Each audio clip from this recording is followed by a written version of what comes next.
4 months has passed since Big Blue Nation approached a season full of SEC football. Now, as we await the last kickoff of 2023, we're taking a look back at what was this season of Kentucky football. Ball State came to town for the opener at Kroger-Field, and Kentucky made quick work of the Cardinals. Offense, defense, and special teams accounted for visits to the end zone for the Wildcats on the way to a 44-14 win. Kentucky was off and rolling. A local foe, Eastern Kentucky, came into town next. The start was too slow for UK's liking. 7-7 was the score at halftime. But Tavion Robinson scored twice to help UK beat EKU 28-17. The last of 3 games in a row at home was also kind to Kentucky. Under the lights versus Akron, Kentucky's defense didn't allow a single touchdown. Ray Davis scored twice as Kentucky won 35-3. One of the more complete games we played all year and in a long time, probably defensively. Appreciate that effort. Again, the special teams are doing what they have to do, playing really hard. Offensively, a lot of frustration again. A first away game versus Vanderbilt was also Kentucky's first SEC game of this season. The star of the show was safety Maxwell-Hairston, who did something no one else has done in Kentucky's history. He returned 2 interceptions for touchdowns. 45-28 was the final.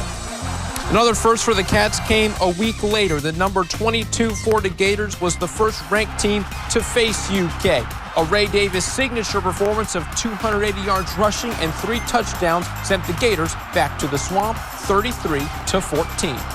Personally, it was a great day for me, but honestly, I didn't really do much today. You got to give credit to the O-line and to the tight ends and the receiving core. Those guys blocking down the field 20 yards, just, staying with it, constantly going. Obviously today, running the ball was kind of something we were good at. The hype for the Cats was building up, heading into a matchup with number 1 Georgia. UK was 5-0 and 2-0 in the SEC.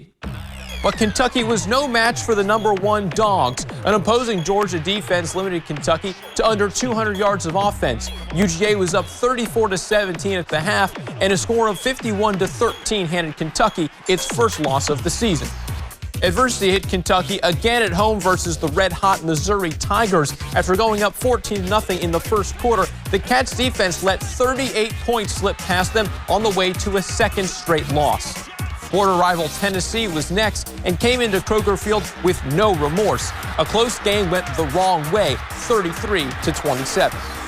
Very disappointed that myself and our coaches couldn't find a few more plays to pull off the victory. Very proud of our team for their commitment to getting better. A trip on the road forced the Wildcats to flip the switch after coming up empty 3 games in a row. In Starkville, under the lights, Kentucky routed Mississippi State 24-3. J.J. Weaver and Kentucky's defense stepped up, limiting the Bulldogs to 218 yards of offense. The win came just in time to build momentum for Alabama to come to Lexington, but any hope of win ended quickly. Kentucky allowed the most points by an opponent in 2023 since they played Georgia as the Crimson Tide tallied 49. Kentucky's up and down second half of the season continued on the road versus South Carolina. The game was winnable for the Cats until the Gamecocks intercepted a Devin-Leary pass on the final UK drive to send Kentucky packing. 17-14 was the final, the game to forget for the Wildcats. But the rivalry for the Commonwealth was one to remember. Kentucky found their swagger again versus Louisville in a Governor's Cup Classic. Berrien Brown's 100-yard kickoff return for a touchdown was the focal point as Kentucky put the L's down for the 5th year in a row, 38-31. They found a way to pick themselves back up and to finish strong in a game that's important. It's important for us to elevate where we want to go in a bowl. It's important to us to finish. It's important to us and our fans to bring that Governor's Cup back home, I think, for the 5th straight against a very good team that I have a lot of respect for.